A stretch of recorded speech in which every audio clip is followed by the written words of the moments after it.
Joining me now is Annie Cyrus. Annie, welcome to the broadcast. Thanks for being with us. Thanks for having me, Brandon. Hey, let's talk about this guy that's running for mayor real quick. We're talking about a lot of things, Iran and so many other things. What about this guy that's running for mayor down in Richardson, Texas? Tell me about him, please. You mean Amir for mayor, Amir Omar? Yes. Tell me about him. The moment I heard the name, I'm like, I gotta look this guy up because Amir is a very famous Iranian name. I'm like, so I go look him up. Absolutely. His mom is an Iranian. His dad is Palestinian, who both dreamed of coming to America when they were kids. They did. Separate ways. They came to America. They met, they got married, and they had Amir, who was raised as Amir Omar, a Muslim. Now, funny enough, Brandon, I haven't been able to figure out what kind of Muslim he was raised. Was he Sunni races from the Palestinian father or the Shia race from the Iranian side of mother? That I haven't discovered yet. However, it was a very, based on my research, not necessarily religious household, but definitely upholding Sharia household. And all of his slogans are about his vision for Richardson, his vision for neighborhood, his vision for diversity and exclusivity. Wow. Well, Richardson, Texas, let's not go what's happening in Texas. Let's go to our website, worldviewtube.com. A jihad in Texas, Iran on the brink. We've got Texas, the Islamic Alamo. Will we take a stand or not? There's so many issues there related to what's happening in Texas. What are your thoughts of all these Islamists running into Texas? And why do you think they're choosing Texas? And what do you make that the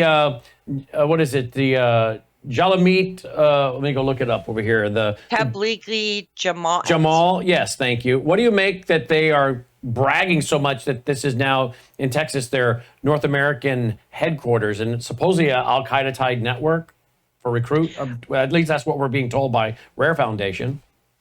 Well, I could say for sure they are not recruited by Al-Qaeda, and they do not actually agree with Al-Qaeda at all. Let me quickly break down Tablighi Jamaat. The word itself is Urdu, 2 words, Tablighi Jamaat. Jamaat means the people.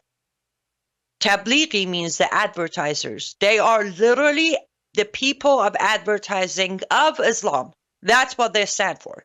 They have no political point of view. They're neither Republican, liberal, social, nothing.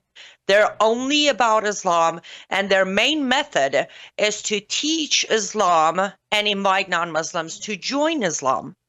That's their motto. They have been criticized by many muftis, by many Islamic leaders, because they take Quran word by word as is. That's why a lot of Western organizations are thinking, oh, there must be Al-Qaeda. They don't initiate in planning any Islamic jihad, but they do engage in jihad because they take word by word of Quran as is. They don't believe in anything else. They only believe in Quran, Muhammad's life, and Hadith. They don't listen to any supreme leader. They don't, and that is the problem. Why are they bragging? Because now their headquarters in America gets to lie, cherry pick, sugarcoat Islam, and invite more people into their community and turn more people into Muslims. That's why it's a problem right now. Not because they walk around and plan Al-Qaeda or ISIS jihad attacks on Western countries. No, it's even more dangerous, if you ask me. Because with Al-Qaeda, you know what you're facing. With these people, they're just using their education technique, but then people don't know their education is false.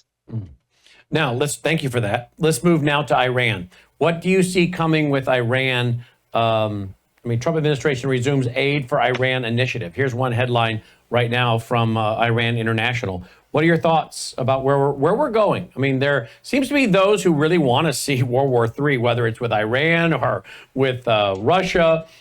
Yes, I'm concerned about Iran, but I also don't want to. I want to go the diplomatic route. I think President Trump does too. I don't know. Maybe you think he doesn't want to go. You're shaking your head. So what do you think? You think President Trump wants to strike Iran?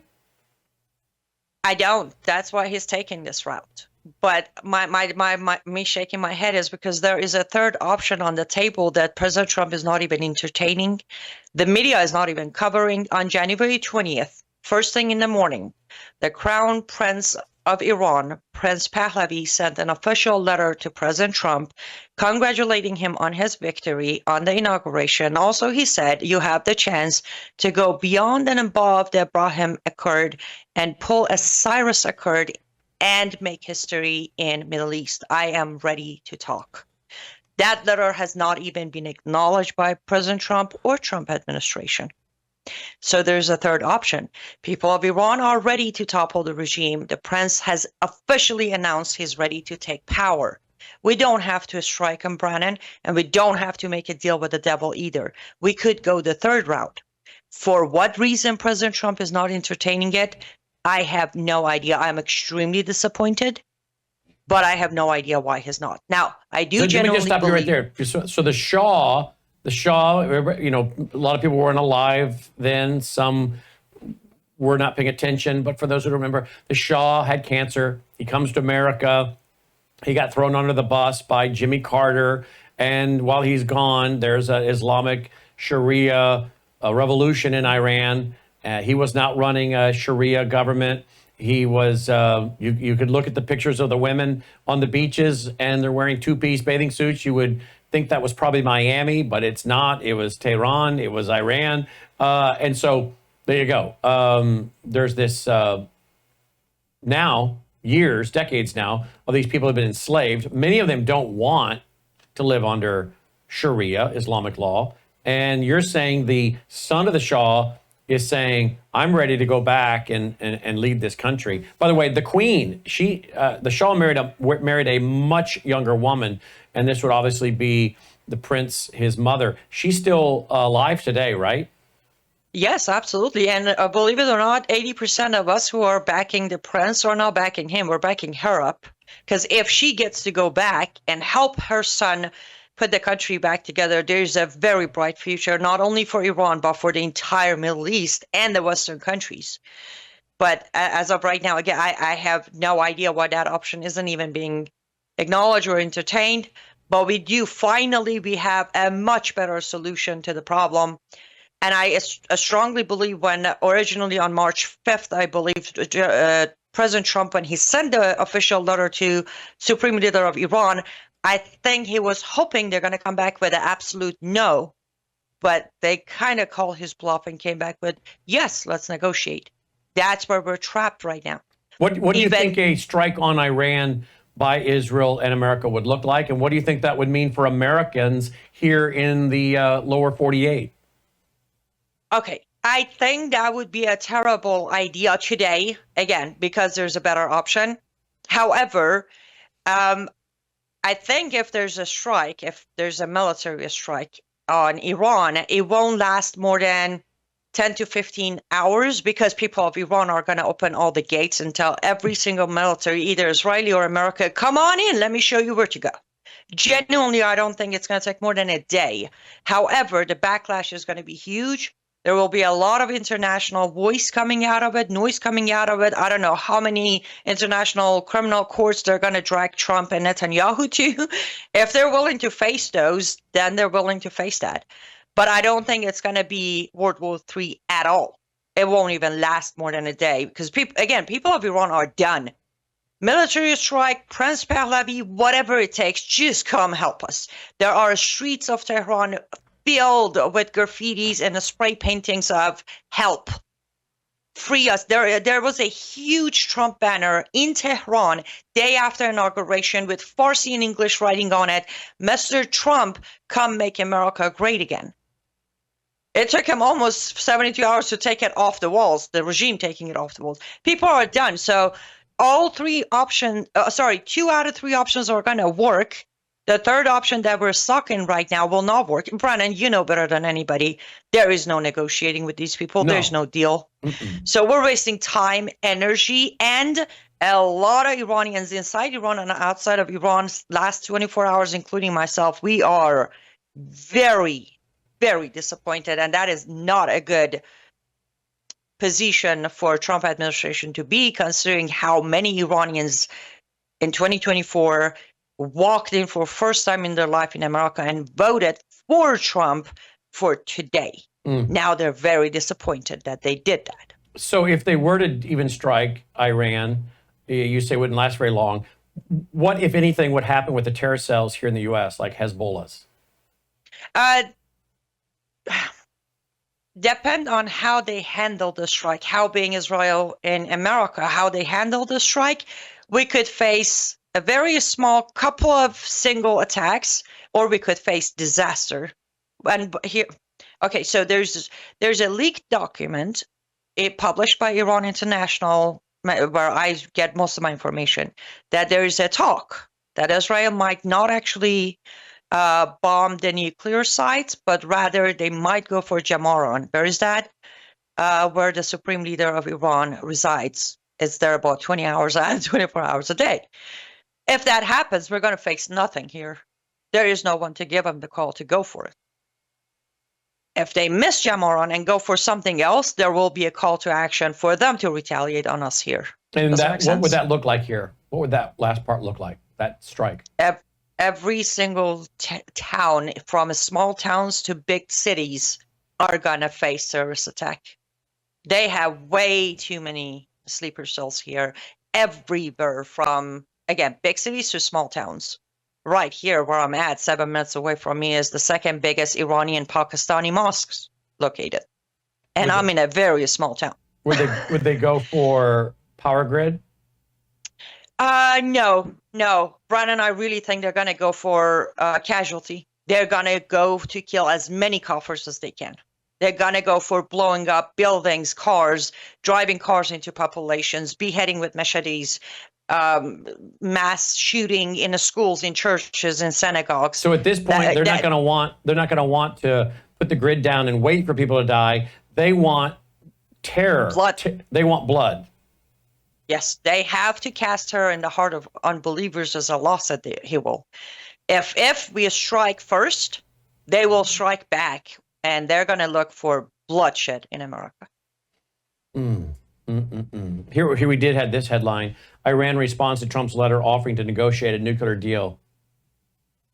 At one point, I heard him say we haven't even received the letter, but have they now received it, I guess? Well, originally they said we haven't received the letter. Then Khamenei himself came out on his Twitter account, or now known as X, and said, responded directly to President Trump as, "You are a bully and your bullying methods is not going to work on us." Then 2 days ago, he came out and said, "You know what? I changed my mind. Let's talk."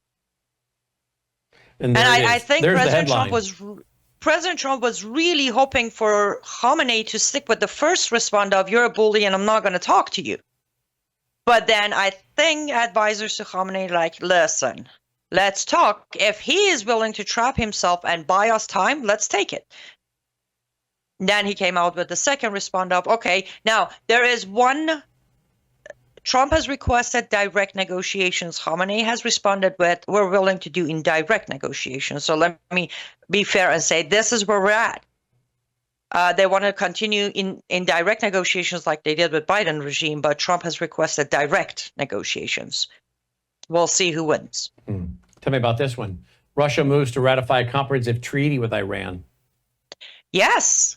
Mr. Putin officially sent in the whatever paperwork. I'm sorry, forgive me as I don't know all the proper terminologies, but they sent in the proper paperwork to start a whole new set of treaties doing business with Iran, which again, I don't want to sound as a never Trumper, but when President Trump tries to negotiate with Iran, Putin over there is like, "Hey, this is my window of opportunity. Let's get back on doing business with Iran," which I don't know as much as you know about how dangerous that could be, but I'm pretty sure I know that is not a good move for us here, or a lot of European countries for that matter, or let's say Israel.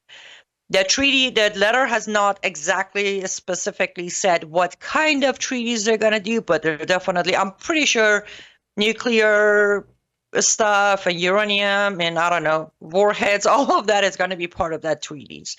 And one more note. If we sit down on those negotiations, part of the agreement is we're going to lift sanctions until we come to an agreement or not. In fact, this article says that one of the key components of the agreement is energy cooperation. Putin announcing that Russia is moving forward with plans to export natural gas to Iran, with projections reaching 55 billion cubic meters per year. So I think it's going to be, as you said, military, energy. It's going to be across the board. They're calling It's it going to be pretty much whatever they had to do under the table behind closed door because of sanctions. Now they get to do it openly because if this negotiation, this sit down happens, we have to lift those sanctions. It's being described as the Comprehensive Strategic Partnership. Comprehensive Strategic Partnership Treaty with Iran to the State Duma for ratification. A significant step in deepening ties between Moscow and Tehran. So there you go. Mm-hmm. Right. And that's why I'm a lot of concern with this move by President Trump. I think he needs to backtrack, take the offer off the table, and just either go with Prince Pahlavi or just strike. I guarantee you there will not be a World War III if there's a military strike on Iran. I guarantee you that myself, not that my guarantee goes far. Are they really going to be able to, how much are they going to be able to really do to his nuclear program? We're talking about many, many sites, and I hear they're really deep down in the earth. Yes, they are. And actually, recently, Iran did another maneuver of showing off one of their very deep underground facilities. But here's what I'm trying to explain. If the strategy is put together correctly, the plan is correct, and it's executed properly, you have the people of Iran, including the Iran military. Remember, there's a difference between IRGC and the country's military. The members of military have joined the people since 2022 of Mahsa Amini murder. So when you have those, this isn't Iraq or Afghanistan or Syria where people hate Americans. This is a bunch of Iranians who not only love Americans, but also are personally asking for support of Israeli government or American government. When you have the majority of population and the military and the local police behind you, there isn't much. As I said, if Jamaran is taken out first, there is too much chaos going on within the regime to even, they don't remember, these are Muslims. They can't act until their supreme leader tells them to act. By the time they find somebody to give them the order, it can easily be done. I know a lot of your audience are probably sitting there like, she's crazy. I'm not. This is very possible because I talk to Iranian people literally on a daily basis, and they tell me that they're ready. From inauguration day, they geared up. People of Iran geared up. On Nowruz, which was last Thursday, they all gathered in front of Cyrus the Great's tomb, hoping for the regime to make a wrong move for them to start the uprising again, which the regime didn't. That should tell you a lot. This was the first time the Islamic regime of Iran did not stop the Iranian people from practicing anything of non-Islamic rituals in Iran in mass number of almost 7,000 of them gathering in one day. Wow. Here's a comment today from President Trump in the Oval Office about Iran. Iranian drones are attacking and killing Ukrainians every day. Why aren't you doing something about that? Well, we're going to see what happens with that. I'm getting reports on that, and we're looking at a report. You're right. They make a lot of drones. Iran makes a lot of drones. They make very effective drones, too. They do very effectively at some things, but Iran is very high on my list of things to watch. And as you probably know, I sent them a letter just recently. And I said, you're going to have to make a decision one way or the other. And we're going to either have to talk and talk it out, or very bad things are going to happen to Iran. And I don't want that to happen. Big preference, and I don't say this through strength or weakness. My big preference is we work it out with Iran. But if we don't work it out, bad things are going to happen to Iran. Okay, thank you very much. All right, there you go. There you go. Brandon, I know you're the host, but let me ask you this. Do you really think there's any talking it out with Iran? No, there's not. No. How President well has Trump that worked knows. out? How well is talking it out worked out with Hamas? How well has that worked? I mean, we've got some hostages back, right? But what did they get? They got a gazillion terrorists back, and they got a chance to take a break and rearm and resupply and replan. So at the end of the day, who won that deal? Hamas won that deal. Yes, I'm glad we got the hostages back, but at the end of the day, Hamas got all these terrorists back, and then they can use this as a propaganda, spinning it that they've won. And here's another possibility. What if we sit down to talk it out? While we're trying to talk it out, Khamenei make a call and tell the terrorists over here to go for a power grid. What then? We're dancing with the devil. Yep. And by the way, when they kill the people, say, well, Brendan, they've killed all these Hamas leaders. There are people ready to take those jobs. I mean, they'll just move them up the rank. They have so many millions and millions of candidates, right? Yes, they do. And also any of the leaders of these terrorist group, they can be not there and the group can continue functioning because you have the supreme leader making the orders. All right. Yes, this is a dangerous move. And I pray that, as you covered on your program last night, and I talked about it today on my program, I really hope that one man who knows the difference, Pete Hegseth, will talk some sort of sense into President Trump. What do you make of his new tattoo? I love it. It says, love it. that he's a coffer. I have a matching one. I love it. You do? And yes, okay. He Wow. does get it. Yes, I do. He gets it.